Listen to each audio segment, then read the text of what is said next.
Assalamualaikum warahmatullahi wabarakatuh.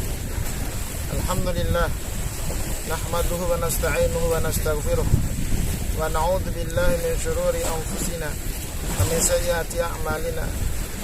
May yahdihillahu fala mudilla lahu wa may yudlil fala hadiya lahu. Amma ba'd. Saudaraku setanah dan seair dimanapun Anda berada, sekarang saya berada di Nisa Bea.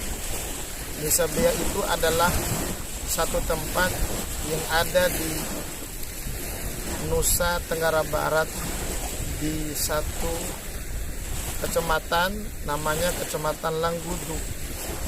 Dari darat menuju ke sini menggunakan satu perahu, makan waktu sekitar 15 menit.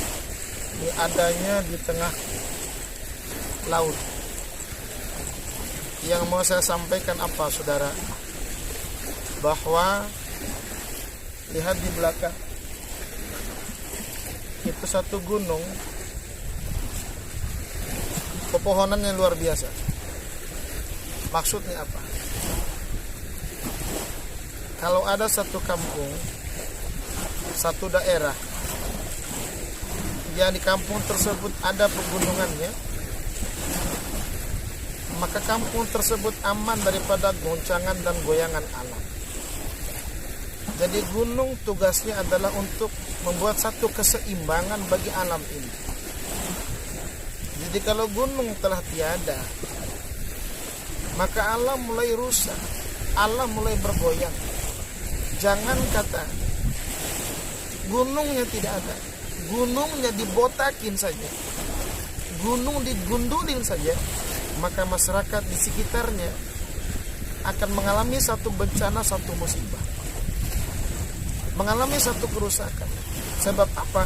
Gunung adalah diciptakan oleh Allah untuk menjaga kestabilan bumi ini.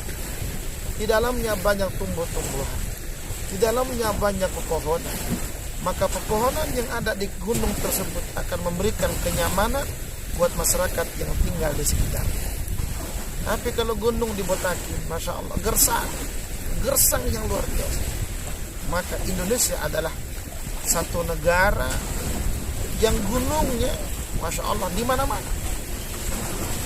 Tapi saya, gunung-gunung tersebut ada di antara manusia-manusia nakal yang membotakinya, yang menggundulinya, sehingga kampung tersebut menjadi gersang, menjadi panas, masyarakatnya tidak nyaman. Dan kalau turun hujan akan mengalami satu kebanjiran yang amat luar biasa.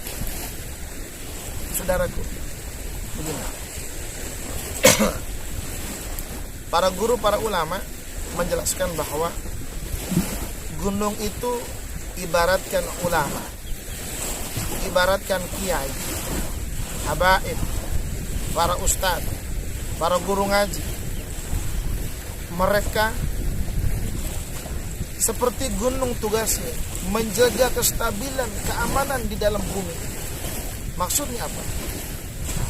Ulama adalah tugasnya untuk menjaga masyarakat daripada kejahatan-kejahatan, masyarakat daripada ketidakbaikan. Mereka yang berbuat maksiat, maka ada ulama yang mendamaikan mereka, yang menasihati mereka. Maka tugas ulama adalah untuk mendamaikan alam, mendamaikan umat manusia, bahkan mendamaikan hati mereka yang panas. Itu fungsi ulama. Sama seperti gunung tadi. Tapi kalau ulamanya sudah rusak, ulamanya sudah tidak beradab, kiainya sudah tidak beradab, apa yang terjadi? Gonjang ganjing, saudara. Gonjang ganjing. Maka ada 4 pilar yang harus dilakukan di bumi ini supaya bumi ini menjadi aman. Supaya apa lagi? Supaya bumi ini menjadi damai, adem orang bilang. Dalam satu riwayat ada satu kalimat, qiyamud dunya ala arba', berdiri tegaknya satu dunia, berdiri tegaknya satu bangsa, berdiri tegaknya satu kabupaten, satu provinsi, satu kecamatan, satu desa, satu RW, satu RT, bahkan berdiri tegaknya satu komunitas, satu di ilmi ulama, keterlibatannya para ulama, keterlibatannya para kiai, keterlibatannya para ustaz di dalam membangun bangsa dan negara. Para ulama tidak boleh tinggal diam, para kiai tidak boleh tinggal diam, dan mereka harus melibatkan para ulama. Jadi kalau ada satu komunitas, satu RT, satu RW, sampai satu bangsa dan negara, ulamanya tidak terlibat, maka tempat tersebut mendapatkan ujian dari Allah Subhanahu wa taala. Jadi yang pertama, ilmu ulama, hadirnya para ulama, hadirnya kiai. Yang kedua, bi'adlil umara, hadirnya pemimpin yang adil, hadirnya umara yang adil, hadirnya pejabat yang adil, hadirnya legislatif, eksekutif, yudikatif yang adil. Mereka bertanggung jawab dalam segala hal mengurus bangsa dan negara. Tidak boleh mereka ada yang timpang tindih. Mereka harus adil dalam segala hal. Ada keterlibatan mereka. Kalau mereka berbuat dolim, kalau mereka berbuat tidak adil, ada ketidakkeseimbangan di dalam satu bangsa dan negara, maka akan terjadi satu kerusakan. Percaya omongan saya. Yang ketiga, wasuhtil aughniyah, murah tangannya orang kaya, keterlibatannya orang kaya. Ada pengusahanya, pengusahanya tidak tinggal diam. Jadi pengusaha yang membangun, bukan pengusaha yang merusak alam, yang merusak bangsa dan negara, bukan. Tapi mereka ikut andil membangun bangsa ini, memberikan hartanya untuk membangun masyarakat, membangun bangsa dan negara. Bukan kebalik. Dia ambil isi bumi, dia ambil isi alam ini untuk kepentingan pribadi dan kelompok. Bukan itu yang dimaksud. Dari harta yang mereka miliki, dia gunakan untuk membangun bangsa dan negara. Aughniyah. Yang keempat, du'ail fuqara wal masakin, keterlibatannya fakir miskin, rakyat. Rakyat berdoa kepada Allah, rakyat bermunajat kepada Allah, rakyat meminta kepada Allah Subhanahu wa taala. Supaya apa? Supaya kehidupannya aman, supaya kehidupannya tentram, berjalan satu bangsa dan negara ini menjadi aman, keberlangsungannya menjadi aman, tidak ada tumpang tindih. Walau bagaimanapun mereka adalah bagian daripada umat yang hatinya menjerit kepada Allah Subhanahu wa taala. Maka jangan dolimin rakyat, jangan sakitin rakyat, sebab jeritan mereka kepada Allah didengar oleh Allah dan diijabah oleh Allah Subhanahu wa taala.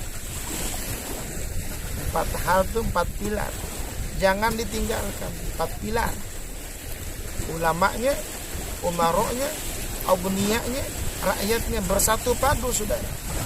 Bersatu padu. Yang tinggal di desa bersatu padu, yang tinggal di kecamatan bersatu padu, sekabupaten, sekota bersatu padu, seprovinsi bersatu padu, sebangsa dan senegara bersatu padu. 4 hal ini, kalau 4 hal ini bergabung, Masya Allah, Masya Allah. Oleh karenanya alam ini kita hijaukan. Kalau gunung-gunung ini menghijaukan bangsa dan negara, memberikan kenyamanan orang-orang di sekitarnya, maka mereka yang dijadikan oleh Allah Subhanahu wa taala untuk terus hatinya dekat dengan Allah, mohonlah kepada Allah Subhanahu wa taala agar apa? Agar kehidupan kita ini aman. Rabbi ja'al hadza baladan amina warzuq ahlahu minats thamarati man amana minhum billahi wal yawmil akhir. Ya Rabb, jadikan bangsaku dan negaraku yang aman, damai, orang-orang yang hidup di dalamnya mendapatkan kenikmatan dari Allah Subhanahu wa taala, mendapatkan kenyamanan dari Allah Subhanahu wa taala, mendapatkan rezeki dari Allah Subhanahu wa taala. Ini contoh buat kita. Sekali lagi, Allah menciptakan gunung untuk menjaga stabilitas yang terjadi di